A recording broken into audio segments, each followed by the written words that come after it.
Bago pa lang mag-start yung show, actually, to be honest, medyo I'm battling spiritual warfare. Parang I lost my connection with God. I lost my relationship with God. And this show helped me to reconnect with Him. Naalala ko yung pumunta si Derek dun sa condo namin, kinukwento niya yung storya, yung character, yung backstory. Iyak lang ako nang iyak sa kanya dahil sabi ko parang natataon, kailangan ko talaga to sa buhay ko ngayon. Kailangan ko si God sa buhay ko, si Eman sa buhay ko ngayon dahil may mga ups and downs pa rin kahit naka-recover na ako sa past ko, meron pa rin talagang binibigay na mission sa'yo si Eman na hindi mo minsan maintindihan kung bakit paulit-ulit, kung bakit mahirap. And ayun, nung dumating yung my best friend Eman sa akin, si Mateo, parang nagkaroon ako ng enlightenment. Parang nagbago lahat yung pananaw ko ulit. Parang nagkaroon ako ng... So parang na-realize ko lang na parang lahat ng pinagdadaanan ko noon, depression, anxiety, nilead lang ako dito to prepare me for this show. That's beautiful. Thank you for sharing that, JM. And Miss Shaina, sobrang dami mo ng character na ginampanan across all genres. But what makes Ruth unique for you? Well, narinig niyo naman yung sinabi ko that this is actually my answered prayer. Diba? Matagal-tagal na ako hindi nakagawa ng ganito. But also, parang, it's very humbling kasi sa mga material na ginawa ko noon, ako yung baby ng family. Ako yung Ryrie ng material. And 30 years later, nandito pa rin ako. Nabibigyan pa rin ako ng trabaho. Nasa harapan niyo pa rin ako. Kahit paulit-ulit na ilan po sa inyo, lumaki na ako sa harapan ninyo. But now, I am here in front of you, not as the little girl in the story. I am now the mom.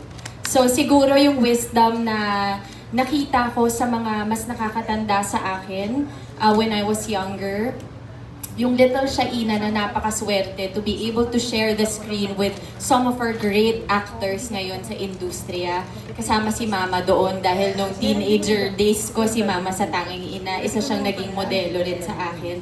Hopefully, hawak-hawak ko yun. Hopefully, baon-baon ko yun for this show and for this role.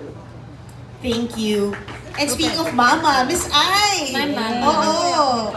Great to see you and thank you, Thank you for sharing your role here bilang isang madre. Oo, nako. Ano yung kamusta, paano na, na i-offer sa inyo itong project na ito?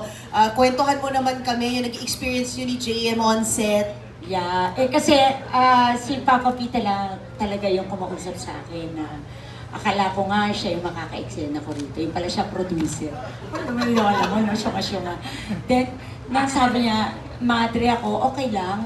Mahirap kasi syempre, ako madre, parang ganyan. Although, sinabi ko sa sarili ko, siguro binigyan naman ako ni Lord ng gift. As a PayPal awardee, I think dapat lang na, hello, Martina, maayos ka, ganyan, madre ka dyan. So, ninanamnam ko naman and tinatry ko. And nagpe-pray ako na sana magampanan ko yung as a madre. Hindi naman ako as a mother na lang. As a madre naman. So, sabi nila maganda naman yung kinalabasan. So, praise God, thank you na nagampanan ko siya. We can't wait to watch more of your character. Yan. And speaking of character, Sid, ano ba pwede mong i-share so far tungkol sa character mo? Kasi parang glimpse pa lang yung nakita ng ilang mga nakapanood na rin sa advanced screening. At parang marami pa mag-unfold. Ano ba? Sino ba siya?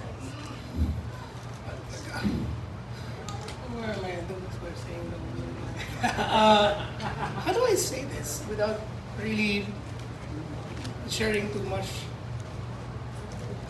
I guess, you know what, I guess there's two sides to the story, and of course we're always talking about, like the show talks about second chances and all that.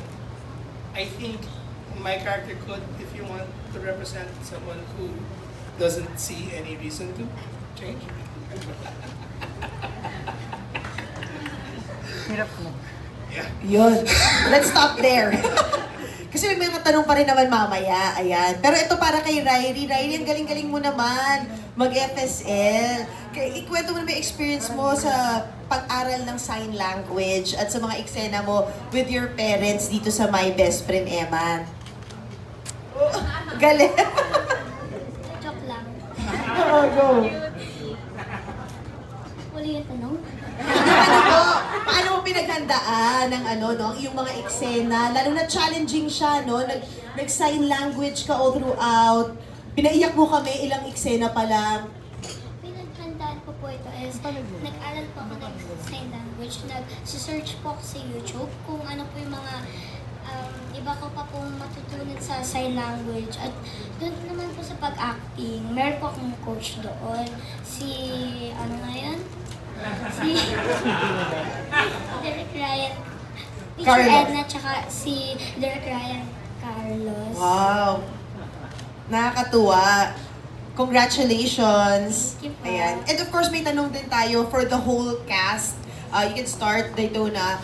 Yung naging inspirasyon sa'yo ng My Best Friend Eman. Yung inspiration sa'yo at sa pagganap mo, no? Yung experience mo rin sa pagganap mo ng iyong karakter sa My Best Friend Eman. Well, this is my first teleserye po kasi. So I was really thrilled to know na it's about Eman, na it's connected with the Lord. So, kasi lalo na my mom, she's really religious. So, it really touches me a lot. It makes me cry, ganyan, na I'm part of this, na my first ever one is Eman. It's about him. Ayun. And as for my preparation, it's with Derek Ryan, the Chobak technique, the Hollywood Chobak technique. Yun po yung tinuturo niya sa amin. Jay? Hello, good afternoon po. So I'm Jay Acosta playing as Francesca. And for me po, I think my character, without spoiling too much, is really pagmamahal. All about giving your all to someone you love and someone you want to. Your dreams in general. So if nag-aspire tayo to be more and to look at the bright side, feel ko po yun yung motivation po ni Francesca. And of course, I'm very thankful to be part of this spectacular teleserye po. Thank you po. Thank you. Get Inspiration ko dito, well, syempre si God. After being away for a couple years sa serye, and going back to my faith with God, I think this is a blessing from Him, and definitely it's very timely lang na ganito rin yung show na ginagawa ko and yung ngayon na gagawin ko after some time. So yeah, my inspiration is God. To God be the glory, of course, and yeah, very thankful to be part of this show. Thank you. Go, TJ. Hello po. Magandang hapon po. I'm TJ Valderrama. Uy. Uy. Ayan po. Ang inspirasyon ko dito, MJ, as family talaga siya. Same din dun sa character kasi malaking factor din sa character ni Sid na pinlay ko po dito, yung pamilya niya. And it's all about second chances na very sakto nga sa panahon natin ngayon. And very grateful ako syempre to be part of this amazing project po no, na show natin yan. Kasama po nakatrabaho itong mga wonderful na mga artista na to. And I'm very, very blessed and very, very thankful po. Yeah. Go, Elson. Hello everyone, I'm Alison De Dios and I'll be playing as Aaron po. And my character is kababata ni Cho. And I idolize Cho.